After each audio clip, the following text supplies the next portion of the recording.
Hello, everybody. Welcome back to our third episode It's crazy. of No Name Podcast. Yeah, how is it already the third I episode? don't know. I'm exhausted. I'm so tired. What do we talk about today?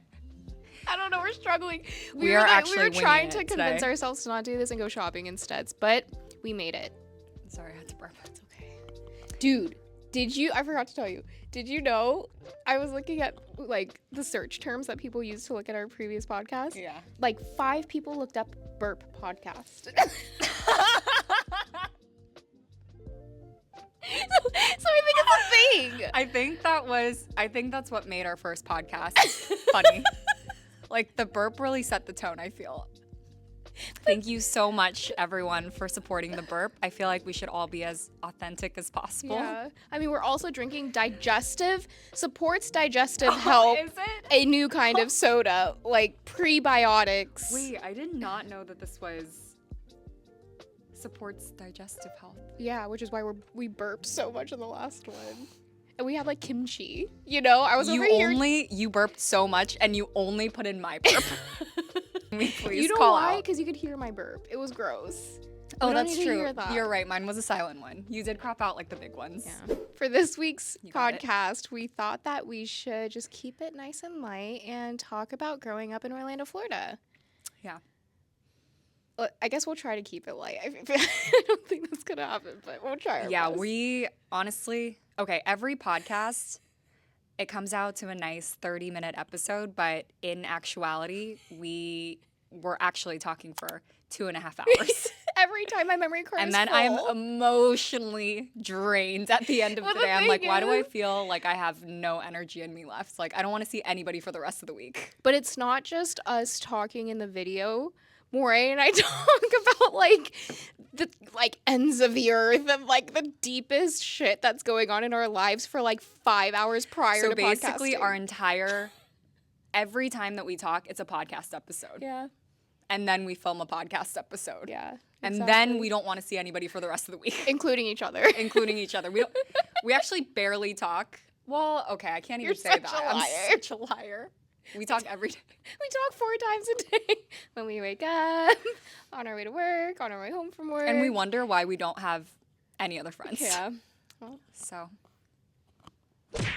nice. Okay. I want to make that lip. Let's do it. One time.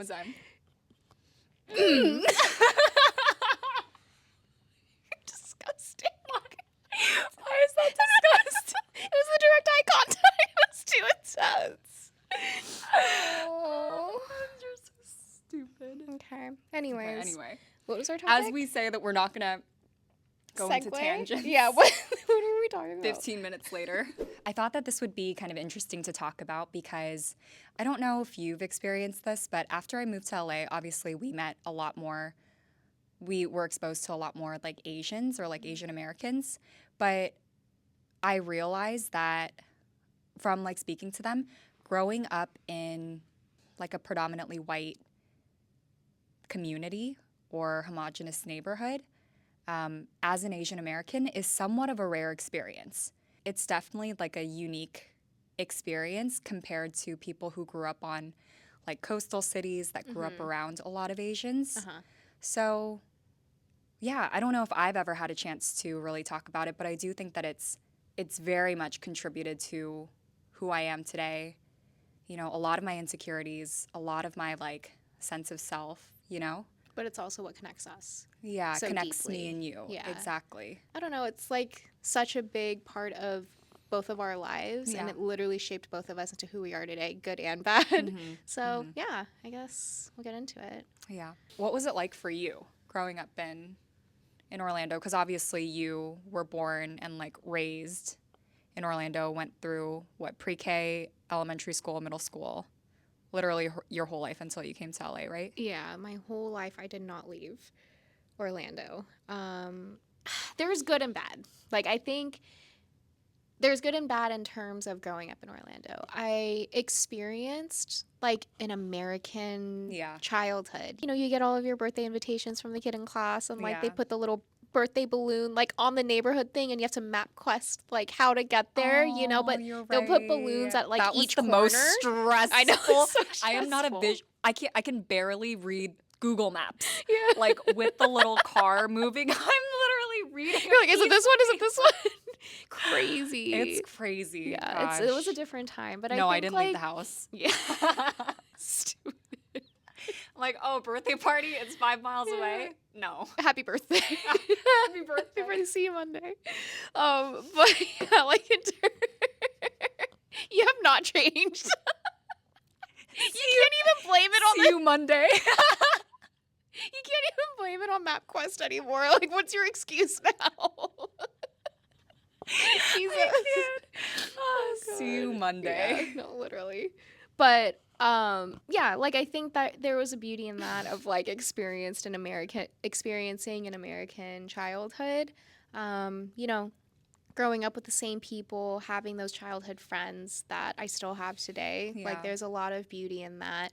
But That is true. yeah, the negatives, I didn't experience feeling like the only Asian actually until I entered middle school. Now, I don't know if it was That's because people start to get savage in middle school.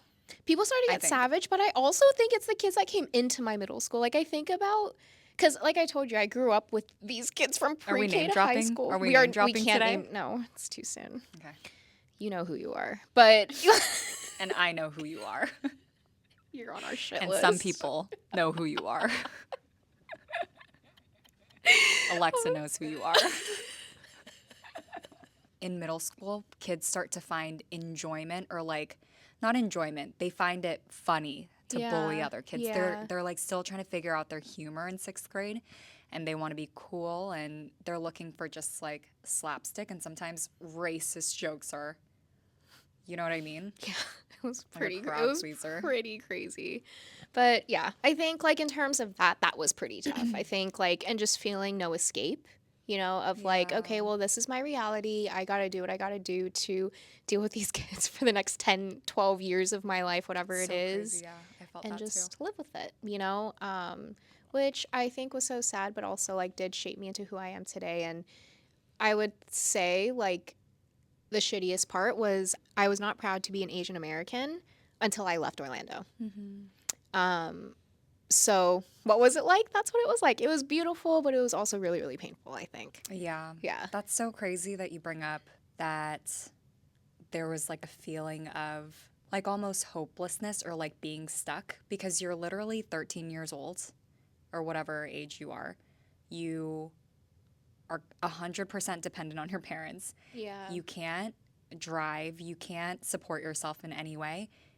It's not like you can just pick up and leave, you know? And you're just stuck with this reality of seeing, you know, people that are like making your life hard or being mean to you 8 hours a day, 5 days a week. Yeah. That's such a crazy Yeah. feeling. It's like a job you hate with coworkers you hate and you can't quit. It's an endless loop.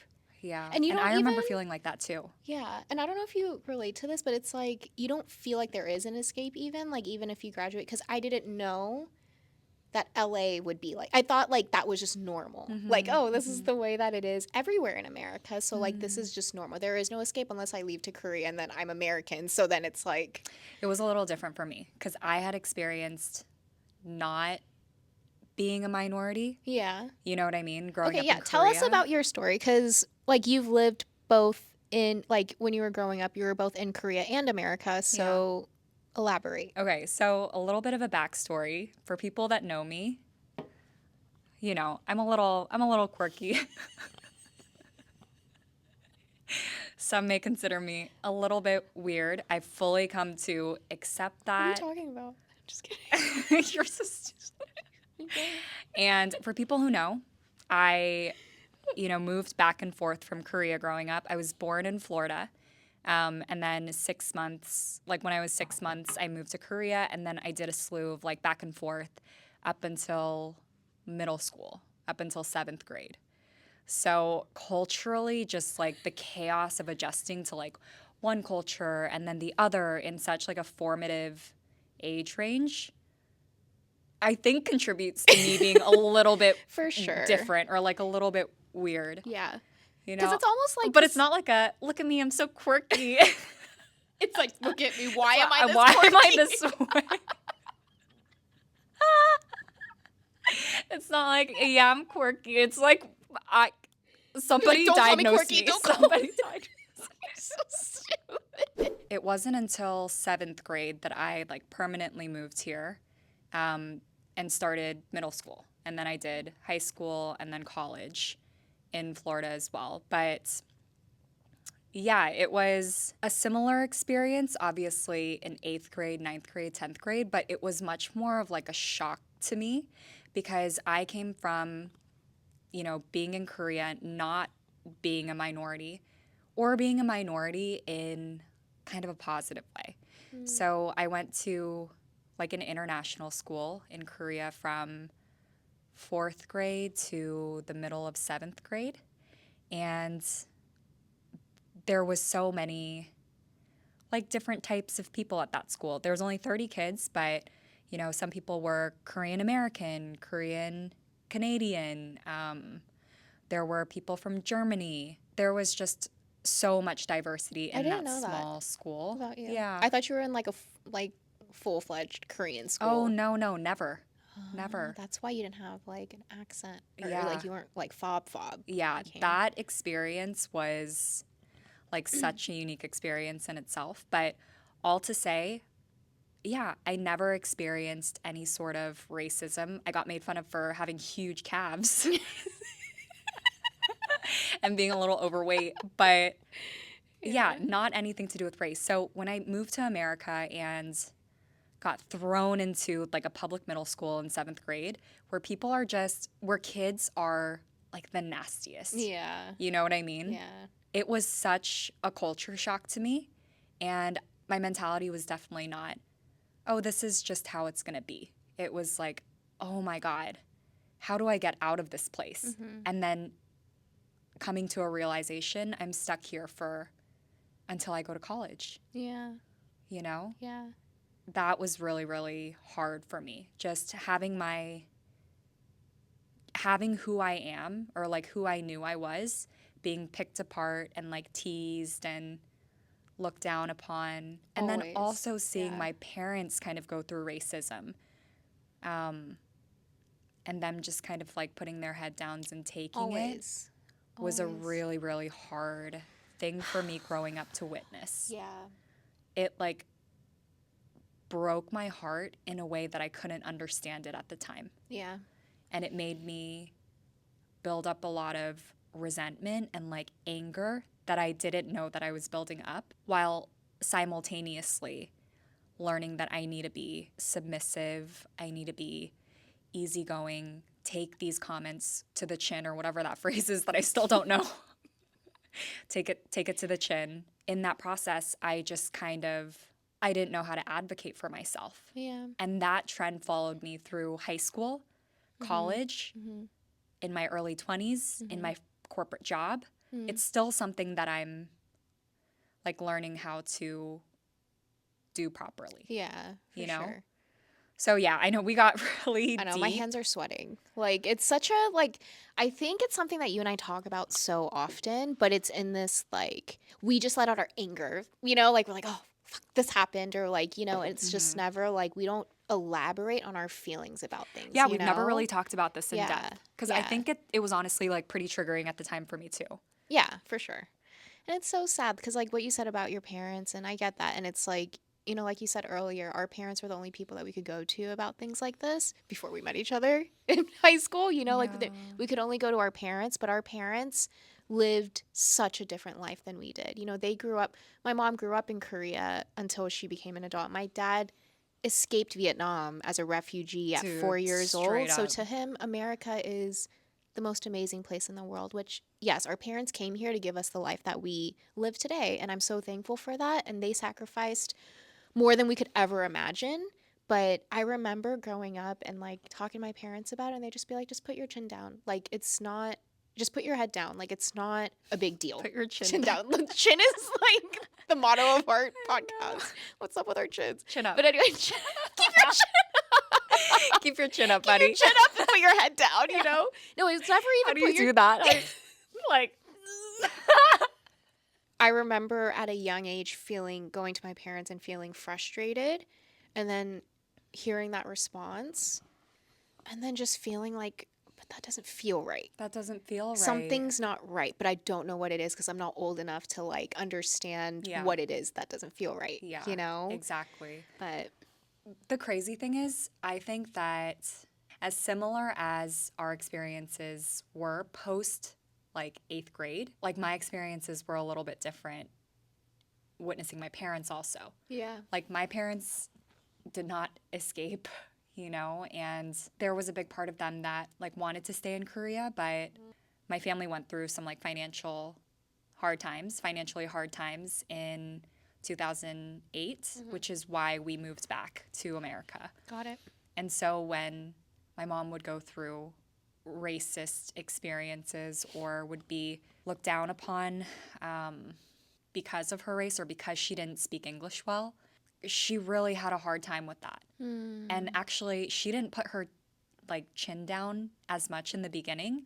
She fought back. She was so frustrated by the way that like people were treating her Yeah. because she couldn't understand what the cashier was saying. Yeah. And so she had to repeat herself multiple times, and the cashier being frustrated and making like a racist comment under her breath. And my mom being so fed up and like wanting to defend herself. Seeing what had happened when she defended herself made me realize like I have to put my head down. That's Yeah, the like, only this way isn't that I worth it. can. Yeah, it's not worth it. So yeah, it was really, really sad. And I don't want this to be like a pity story. The reason why I want to talk about this, the reason we want to talk about it, is because not everybody is from LA or New York. Yeah. There are so many Asian Americans that grow up in Kansas. Okay, maybe not a lot, but there are a decent amount of people for that grow up sure. in Yeah. Kansas, in, some part of North Carolina or Utah that feel isolated Yeah. or feel like they're stuck somewhere. So I do think that it's illuminating and just important for us to kind of share experiences of Asian Americans that didn't grow up in the OC Yeah. or Queens, New York. Yeah. Yeah, for sure. I think that we should probably talk about our experiences going to church and what that experience was like in Orlando. Testing. Holy is. Lead me to the cross. That's a completely different Wait. song.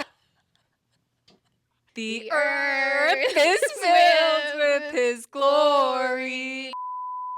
A lot of our Korean friendships were made at church.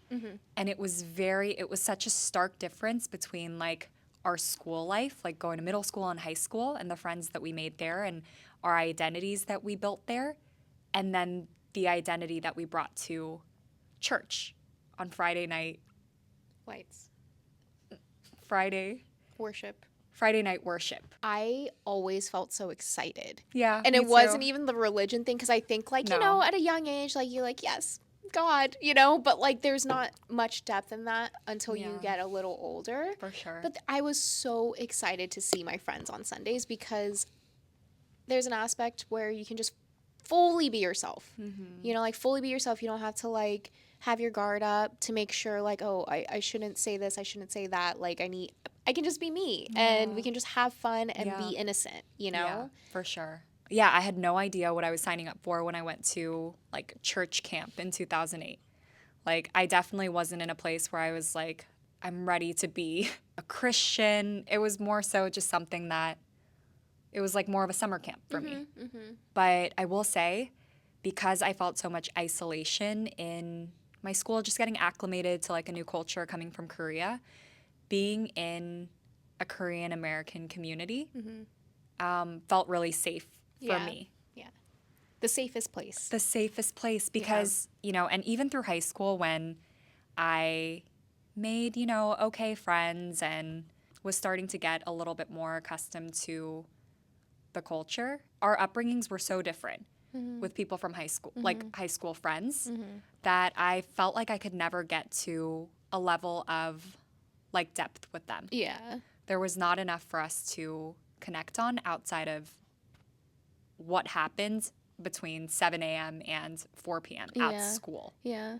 you know? So you were almost like trying, like at school, it was like, of course, like any kid is wanting to fit in, you know, any kid is wanting to make friends and connect and be relatable. So you were like, did you like, I know we briefly talked about this the other day, but like there were certain things that you wouldn't know about pop culture and stuff. Would you like try to look Oh stuff up or my like read gosh. things and educate I yourself on was it? the queen of looking up lyrics version YouTube Oh, videos for songs yeah. because when nostalgic songs would come on in college or like high school parties that everybody knew the lyrics to, like what's that one song? Wagon Wheel. You know that song? Rock me, mama, I'm a wagon wheel. Is it a country song? Yeah. No, I like steered clear of all country music my entire life. Whatever. Or like Blink 182 songs. Yeah, Like yeah. all the small things. Mhm. I would actually get so much anxiety because while everybody is bonding and like screaming the lyrics and, you know, like bonding over some sort of shared nostalgia, I was there like, Oh. and I would be that girl that like I would try to guess what would come next. So it's like all the small, and I'd be like, love. All the love. Like Yeah, I would yeah. try to guess the tail end and I would kind of be like lip syncing, except my lips are not lining up with the Yeah. lyrics and like bopping around just to not look so out of place. Yeah. You know, there are those like little cultural things that you just miss not growing up in America. Yeah, for sure. For so much of high school and middle school, I was showing up as the person that I thought I should be. Yeah. Like I was acting. Yeah. You know, I was trying to fake it till I make it, fake it until I become one of these people. Yeah. And at church, there was a little bit of element to that because obviously the people that were there were Korean American, and I identify as Korean American too. But like I grew up a significant amount of time. I've spent a significant amount of time in Korea being Korean. Yeah. But even still, there was so much more to like connect on deeply. And I didn't feel like I was met with the same level of, what is it, difference, same level of contrast as people at my school. Yeah. So it just was like very liberating to be there. Yeah, you know? I agree. Even if like you don't have anything in common with some of these people that you might be, you know, obviously we still have church friends till today, but there was definitely a lot of people, at least for me, where it was like, I don't even think I really like you, but like I'm still gonna hang with you because at least we're Asian, you know, and like here, you know, like it was like you can look. There was past, camaraderie there. Yeah. Shared experience and like going through similar things. Yeah, there were still cliques. There was still, you know, drama. Like there was still all of that, but it was just a different level of, like a safer level of Yeah, it's drama. like and I don't know how I stuff. feel about you, but I know that we're going through the same things. Yeah, And therefore I like feel closer to you. exactly. You know? Should we talk into some of our high school experiences? I know Oh, we've like yeah. talked briefly just about like our General younger growing up. years. Yeah. I think it's time to just get a little negative here for just a second because it's the truth. This is what traumatized us, you know? This is reality. Okay. You want to go first? High school? Like, what about high school? Like, where do I even start? Where do you want me to go? My answer's so sweaty. Where do you want me to go? You know who you are. You know who you are, and some other people know who you are. I want to name drop so I bad know. right now. Anyways. Anyway, where do you want to go? What are you curious about? I know it's very layered, right? But if you were to just think of like some of the things that you carry today, right? Like what you feel Okay, like. Dr. Phil.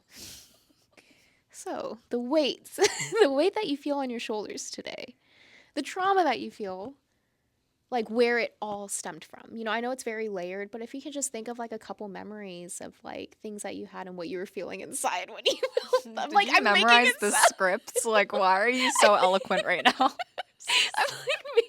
I'm trying Like, to. you've really embodied Phil, as in Dr. Phil. My hands are so sweaty. You Like start. look at how. I feel like you have an disgusting. idea of what you want to say, so you start, and then I'll piggyback off of yours. There's so much. There's like a couple memories that I'm thinking about that are particularly traumatizing. Triggering. Yeah, very traumatizing. But one I don't think I ever told you. I don't know if I did or not. There was one night, it was so late at night, and I was like, after a day of bullying, of just being Asian, because these boys, like, Your high school was like savage, yeah, I it's feel just a like. group of boys. It's just a group of boys that are now like, It's crazy because you were stunning. shut up. Okay, Talking you about? were so cute Okay. back then. Whatever. Didn't matter because I was Asian. But there was Like they all had a crush on you, but like you were Asian. So it was just like easy to make fun of you. I don't know. I don't know if they like. I don't know. I don't Okay, know jump what was into it. there. But I remember like maybe it was this in particular of this whole. This part of like. So there was a day that these group of boys like came to school and they're like, we found like a great new nickname for you. And I was like, what is it? Let's change it up from soy sauce. What is it? And they were like, widescreen. Not this one. This one's iconic. Not this one. This is one to is creativity. actually. No, I commend whoever made this up. You know who you are. And I actually know who you are. I have to commend you for the creativity. The creativity of this one. Okay. In 8th grade. Is it 8th grade? 7th. Like, are we even Brilliant. teenagers yet? I don't Brilliant. know. But okay. No, you're 12. Yeah, crazy. So it was widescreen. Get it? Like my eyes, widescreen, flat screen, and my ears kind of stick out a little bit. Surround sound.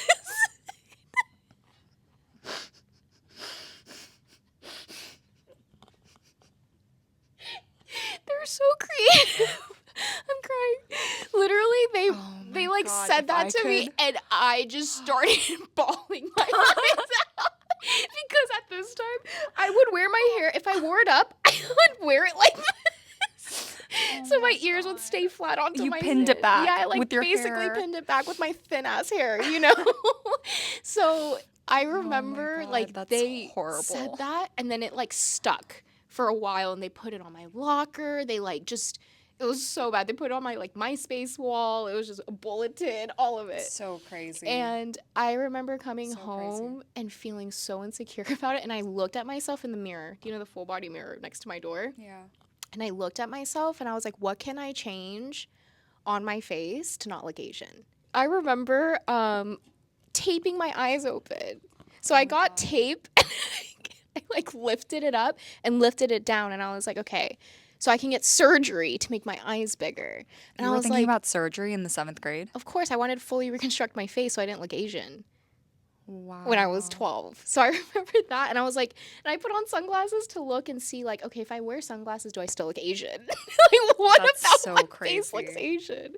So I remember, like, shit like that, or, like, bringing food, and then, you know me, I'm a foodie. I'm never going to let, like, my kimbap down. Like, I'm still going to eat that no matter what. But I'm not going to get made fun of about it. So I would take it to the bathroom, and I would eat in the bathroom really quick before I went out to I've hang out done with my that before friends. too. Yeah. So relatable.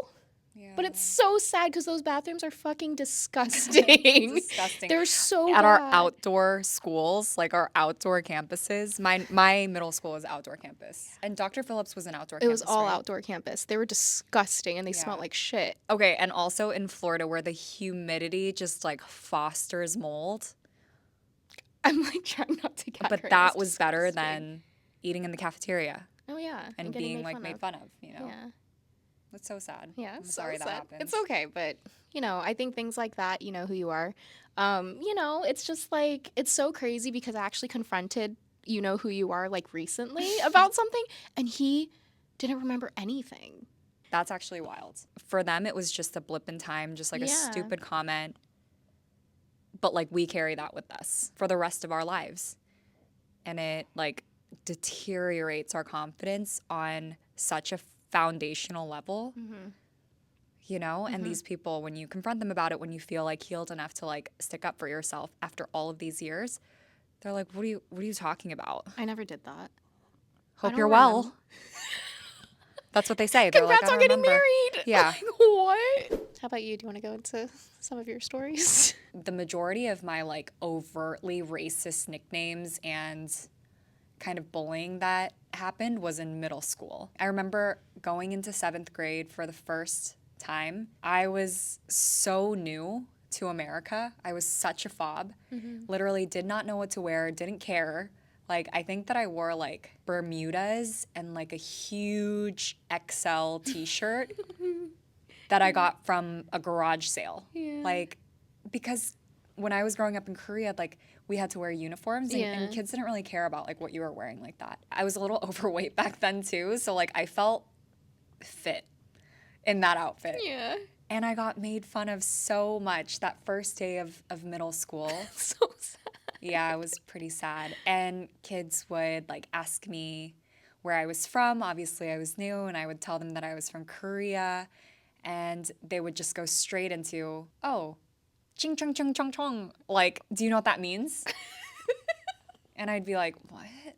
And I didn't have the confidence and I didn't have like the awareness of what they were doing Yeah. to be like, ha ha ha. You know what I mean? I was like, what? He's so confused. And they'd be like, do you not understand what I'm saying? And then that immediately coined me as the foreign kid.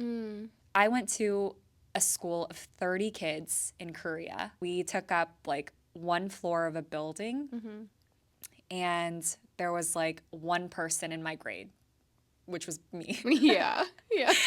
So going into this huge school was so overwhelming for me in itself. I remember when the lunch bell rang, and I went to the cafeteria, I was like, the anxiety that I felt because I had been getting these like racist slurs. There has been rumors spreading that like a foreign girl like Yeah. is at the school. And that experience of like trying to find a place to sit was so Oh. stressful for me. Yeah. And I remember finding like the last seat of a full table and sitting there because it was better than sitting at an empty table by myself, even though I was eating by myself. And of course, my mom packed me like Korean food, never having felt self-conscious about my food before, but feeling self-conscious about opening my lunch for the first time in my life. Yeah. Because it just was so different than what everybody else was eating. Yeah. So that was just like the first, whoa, like I'm a little bit embarrassed to be Korean. Yeah. And eventually, with some time passing and, you know, going into the next grade, I realized that taking it to the chin, these comments, made me more like likable to people, Easier to fit in. easier to fit in. And so that became really natural for me. That at a certain point, I was leaning into it. I was like making jokes about myself just to like, so that people couldn't do it before me. There was a level of like protection there. Yeah. If I did it to myself, then other people, it wouldn't come on unexpectedly to me. So moving into high school, definitely the racism was less overt. And I did actually make some like good friendships. There were good people in my high school. I found a community of people that, although I noticed our differences and I saw like the extent to where our relationship could go or like how deep it could be, just because at that point I was still so foreign, there were good people. But with that, there were also the same kids in middle school that moved to my high school that would still make those comments. And it was the weirdest thing because a lot of them were being nice to me. Through the Yeah. racist comments, it still affected my confidence Yeah. in a negative way. Yeah, for sure. You know? I think it hurts a little more when they're your Yeah. friends making the sometimes comments, you know? sometimes guys would like tell me that they have crushes on me, but still make fun of me in front of Yeah. other people. Yeah. I tried my very best to mask my Asianness, but at a certain point it was like, okay, there's no way for me to mask my Asianness, so let me at least be a cool Asian. Yeah.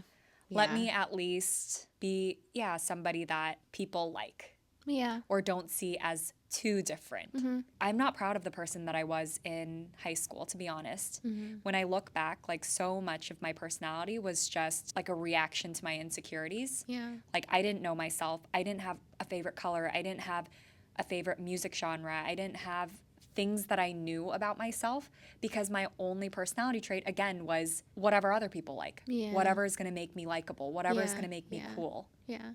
And so get I that. just had no sense of like real identity. And Yeah. then there was always a part of myself that I was trying to prove myself. You know, like doing things to show people like I'm not less than was always just like an innate subconscious motive for me. I'm very grateful that I went through those experiences, because going through those experiences made me realize like what type of person I did want to be. It gave me clarity to where I wanted to move and why. Yeah. I wouldn't take it back, but I wouldn't want to relive it because it was Yeah. painful. Very. Yeah.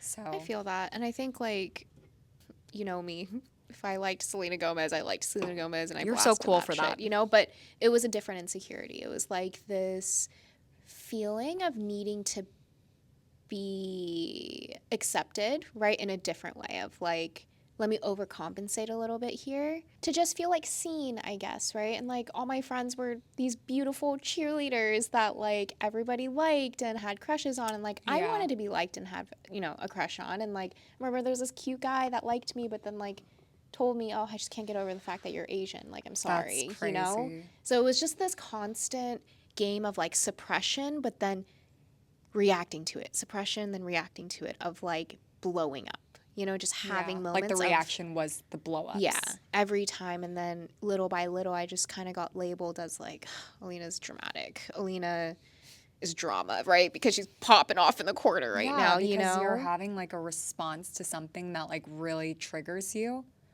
you know, which is a normal reaction to bullying. Yeah. But you just don't. They don't know the impact of what they're doing. Exactly. So I just, you know, I think like in that way, like I often think back, like I think I started to do this a little bit more in my senior year of like, fuck the cool kids. I don't Yeah. like the cool kids. They're mean. I'm just going to chill over here in the corner and like just vibe, you know, and life was just way less stressful. And I wish I chose that path in 6th grade moving forward, you know? It's just Yeah. path of least resistance. I'm a firm believer that like in some capacity everybody like struggles through, you know, their childhood. Yeah. In some capacity. Yeah. And like middle school is a hard experience, high school is a hard experience, but this was our experience. Yeah, exactly. And like an experience for a lot of people who do grow up in a similar environment that we did. I wish that YouTube existed back then and I could watch two people, you know, that were a little older that talk about things are going to get better. Like, you're not always going to be in this place and you are going to heal from Yeah. all of the like hurt and trauma that you're going through now. Yeah, like it feels like the end of the world. The and end it of the does feel world. like the end of the world, and validate that. Like it sucked, you know? But yeah, there is light at the end of the tunnel for sure. Like there's always going to be opportunities and you're going to find your peeps. Should we go shopping now? I think so. I'm it's hungry. about that time. So, Okay. Well, yeah. guys, once again, thank you for joining our. TED Talk. Yep. I don't even know what, like, yeah. You don't know what a TED Talk is? I know what a TED Talk is. Okay, I was then going to say, I what was didn't that know, reaction? like, we talked about so much today. God. This was a really like special session for me, I think. So, yeah, it's a wrap. Thank you guys for tuning in, and We'll see you guys on the next one.